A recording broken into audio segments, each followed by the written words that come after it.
She had no idea that the man sitting across from her in a quiet flower shop had already touched her life years ago, a connection she would only discover today. The soft jingle of the shop bell echoed through Marina's little flower and coffee corner, carrying with it the faint scent of roses and freshly ground coffee. Claire stepped inside, clutching her coat a little tighter, as if it could shield her from the weight she carried in her heart. The shop had always been a place of quiet comfort, yet today it felt different. Today, grief felt heavier. Marina looked up from arranging a small bouquet and smiled warmly. "Claire, it's so good to see you." "How have you been?" she asked, her voice gentle, like she already knew the answer. Claire managed a faint, tired smile. "Hi, Marina, it's been okay," she said softly, her eyes wandering to the flowers lining the counter. "I just needed a quiet place today." Marina nodded knowingly, setting down the bouquet. "I understand. Come, have a seat by the coffee corner, if you like. I just brewed a fresh pot, the aroma might help lift your spirits even a little." Claire nodded softly, but didn't move right away. Her eyes lingered on a small bouquet by the counter, soft pink peonies, the same flowers her husband loved. She traced the edges of the petals, with quiet reverence, lost in her husband's thoughts, feeling both the warmth of memory and the ache of absence.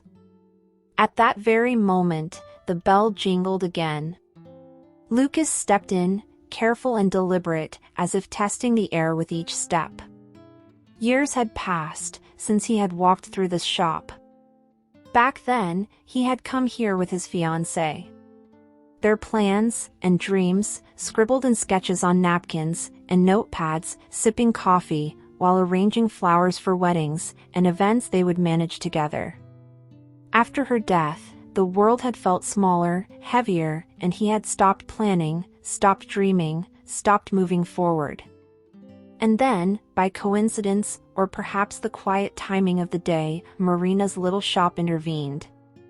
Claire, lost in her own thoughts, stepped backward to look at a display of orchids and collided lightly with him. "Oh," she gasped, pulling back instantly. "I'm so sorry." Lucas caught her gaze, and a small kind smile softened his features. He stepped back as well, giving her space. There was no awkwardness, no forced words, just a quiet, patient understanding in his eyes that seemed to say, "It's okay. Take your time." Their eyes met again, across the coffee corner, where the sunlight poured in through the tall windows, lighting up the dust motes in the air. Claire noticed him out of the corner of her eye, curiosity mingling with caution. Lucas, meanwhile, caught the subtle hesitation in her posture and felt a strange, inexplicable pull, a memory he couldn't place yet, a familiarity that made the ache in his chest tighten. Lucas sat at a small table, near the window, his notebook open in front of him. Sketches of floral arrangements, stage layouts, and seating plans were spread, carefully across the table, each line precise, deliberate. He had come to Marina's shop, not just for the coffee or the flowers, but to reconnect with a place that held memories of his late fiancée, the quiet moments they had shared planning weddings, laughing over small details, imagining the perfect day. He didn't want to do this wedding for his friend, not really. His heart wasn't ready to plan for joy while he still carried so much grief. Yet, on his friend's request, he had agreed. Sitting here, surrounded by flowers and the soft aroma of coffee, he thought maybe, being in this familiar, comforting space, could help him focus, maybe even remind him that life could still hold beauty. Across the room, Marina noticed Claire sitting alone, with a book in the corner. Her eyes then flicked toward Lucas, absorbed in his sketches, fingers tracing the lines with gentle care. Marina's mind clicked, maybe these two, both carrying invisible weight, could find a quiet connection here. She smiled softly to herself. Marina approached Lucas's table casually, as if it were the most ordinary thing in the world. "Lucas," she said with a soft smile, "I want you to meet Claire. She's such a lovely lady, and since she's here today, I thought it would be nice for you two to say hello." Lucas looked up, surprised at first, but the warmth in Marina's tone put him at ease. "Of course," he said softly, gesturing to the empty chair across from him. Claire hesitated for a moment, her fingers brushing the edge of the chair, but then she moved toward the table. Marina pulled out a chair for herself as well, and the three of them fell into a gentle, casual conversation. As they talked, Lucas poured her a cup of coffee. Claire's eyes widened slightly as she noticed the exact amount of sugar in her cup, just the way she liked it. Her lips curved into a faint, surprised smile. For the first time that day, a small warmth stirred within her. Then, Claire's gaze fell on Lucas's sketches. She leaned slightly, offering a quiet suggestion about a floral arrangement he had drawn. "Have you considered adding some greenery here? It might balance the colors better," she murmured. Lucas looked up, startled for a moment, then smiled, a small, genuine smile that seemed to soften the edges of his grief. The suggestion reminded him of his fiancée, who would have given similar input in her gentle, thoughtful way. But there was something different this time. Claire's presence brought a strange comfort, a quiet ease he hadn't felt in years. Sensing the growing subtle connection between them, Marina excused herself with perfect timing.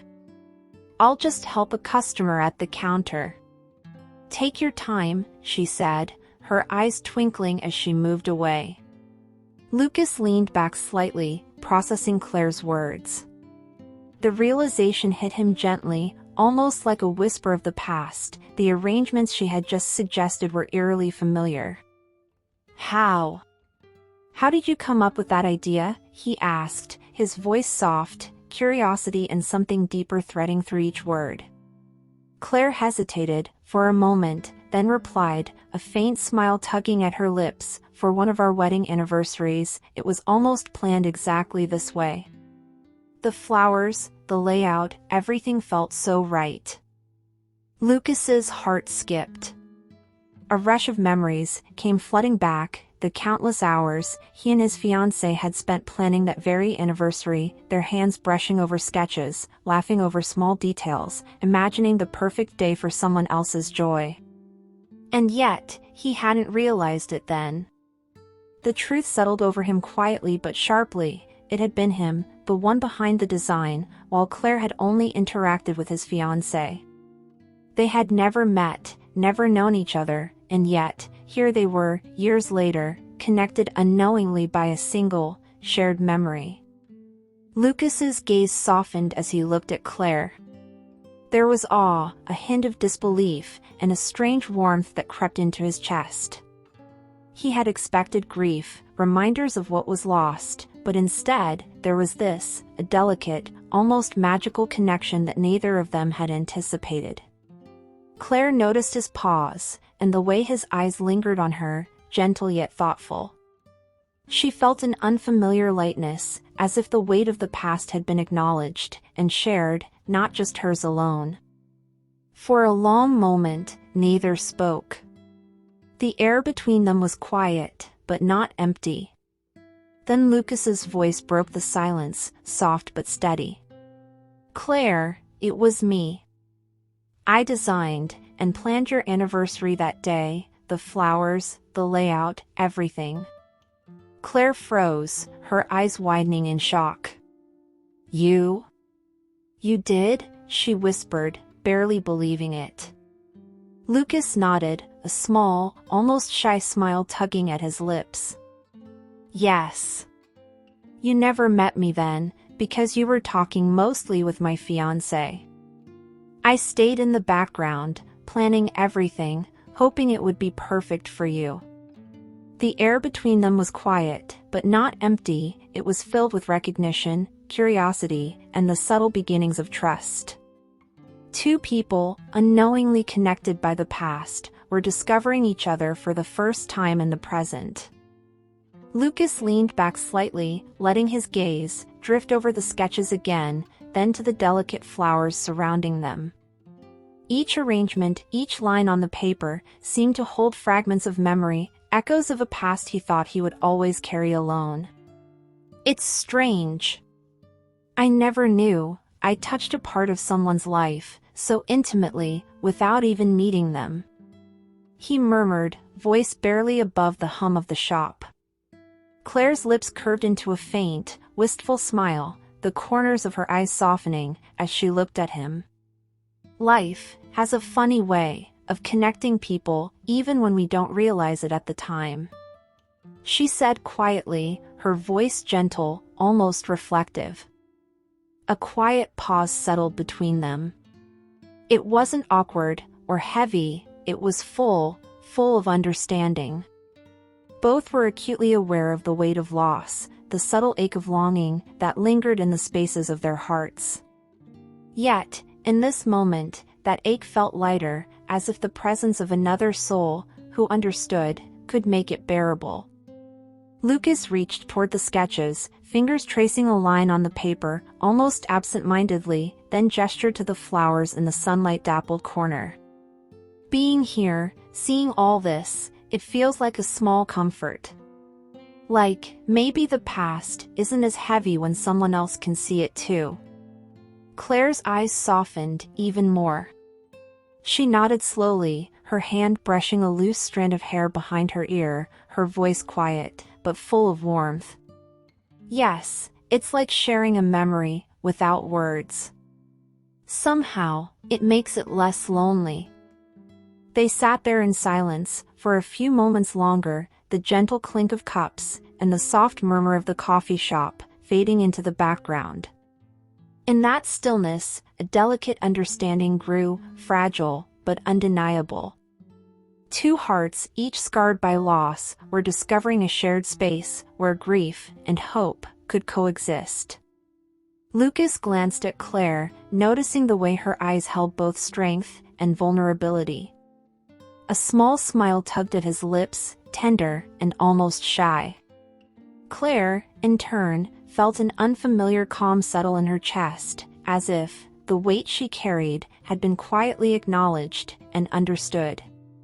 It was not love yet, not in words, but it was something almost as profound, a quiet connection, a soft promise of trust, and the first flicker of possibility. The kind that could grow slowly, patiently, like the flowers around them, nurtured by care, time, and gentle understanding. Lucas reached out subtly, not physically, but through his gaze and gentle presence. Then, with a quiet, almost shy gesture, he picked a small flower from the table and placed it beside Claire's coffee cup. It was simple, yet profound, a delicate sign of patience, care, and shared hope. Claire's eyes widened slightly, and a soft smile spread across her face.